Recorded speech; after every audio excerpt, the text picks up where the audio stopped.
చిత్తం తల్లి.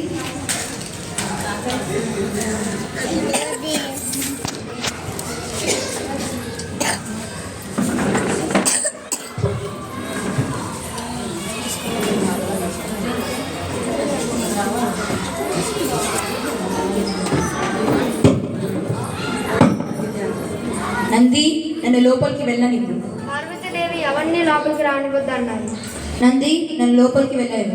ఇంతకీ నా భక్తుడివి, నేనేం చెప్పినా కూడా అది నువ్వు చేయాల్సిందే. చిత్తం ప్రభు.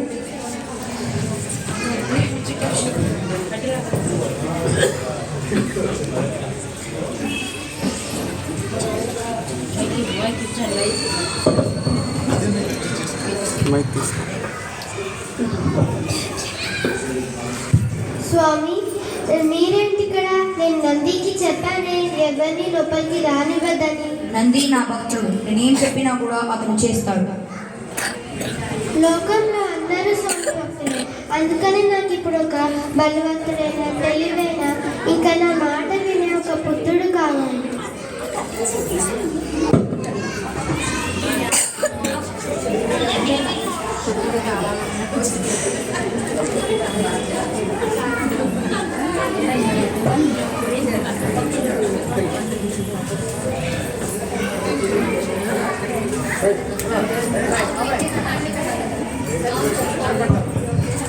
నాయన, నువ్వు ఇంత సుందరంగా ఉన్నావు.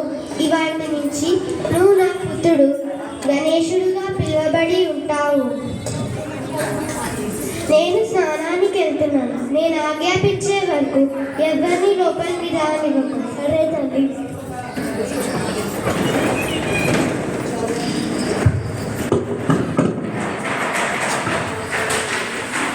నాయన, నీవు ఎవరివి? నేను పార్వతీదేవి పుత్రుడిని గణేశుడు. ఇంత మీరెవరు? ఆహా, నేనే పార్వతీదేవి పక్కని శివుడిని. నమస్కారం తండ్రి. ఎంతైనా కూడా నేను మిమ్మల్ని లోపలికి పంపించాను. నంది, బాలుడి సంగతి చూసుకో. ఇంత సులభంగా ఓడించాను. అమ్మా, ఎంత బలవంతుడు ఈ బాలుడు. నందీశ్వరుడిని ఓడించాడంటే ఇక నేనే వెళ్ళాల్సింది.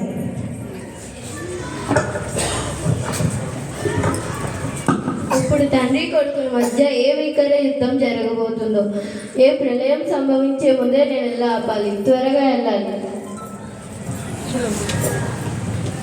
ఏ బాలక, మర్యాద దారి నుంచి తప్పుకో, లేదంటే నా కోపానికి గురవుతావు. నేను మిమ్మల్ని లోపలికి పంపించేదే లేదు. మర్యాదగా మళ్ళీ అడుగుతున్నాను, నన్ను లోపలికి పంపించు. లేదు. అయితే ఏంటి శివయ్య, ఏం చేశావు? ఏదో కోపంలో అలా చేశాను. ఇప్పుడు పార్వతీదేవికి ఏం చెప్తావు?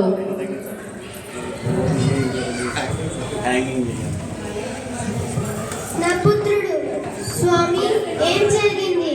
ఏదో కోపంలో అలా చేశాను పార్వతి. కోపం వస్తే మన పుత్రుడిని హతమారుస్తారా? నన్ను క్షమించి పార్వతి. ఇప్పుడు ఏం చేస్తారో నాకు తెలీదు. ఇప్పటికిప్పుడు నాకు నా పుత్రుడు సజీవంగా కావాలి, లేదంటే ఇంకో ప్రళయం వస్తుంది.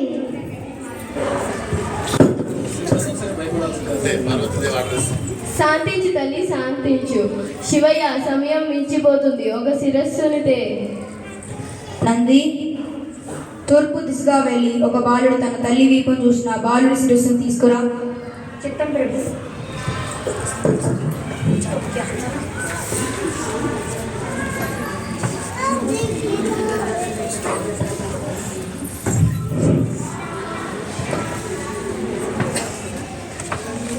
అదేంటి నంది, నేను ఒక బాలుడి శిరస్సు తీసుకురమ్మంటే ఒక గజాసురుడి ముఖాన్ని తెచ్చావు.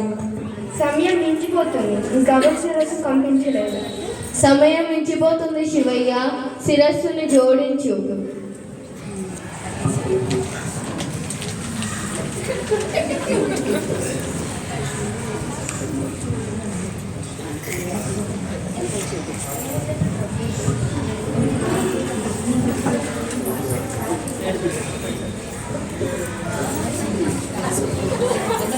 అదేంటి, ఇంత సుందరమైన బాలుడికి గజాసురుడి వేరే వాళ్ళు ఇతన్ని చూసి హేళన చేస్తారు.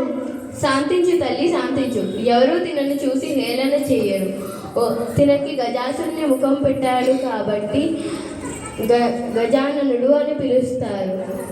ఇప్పుడు నుంచి ఏ పూజ అయినా చేసే ముందు ప్రథమ పూజగా తిననే పూజిస్తారు. ఇది నా వరం తల్లి.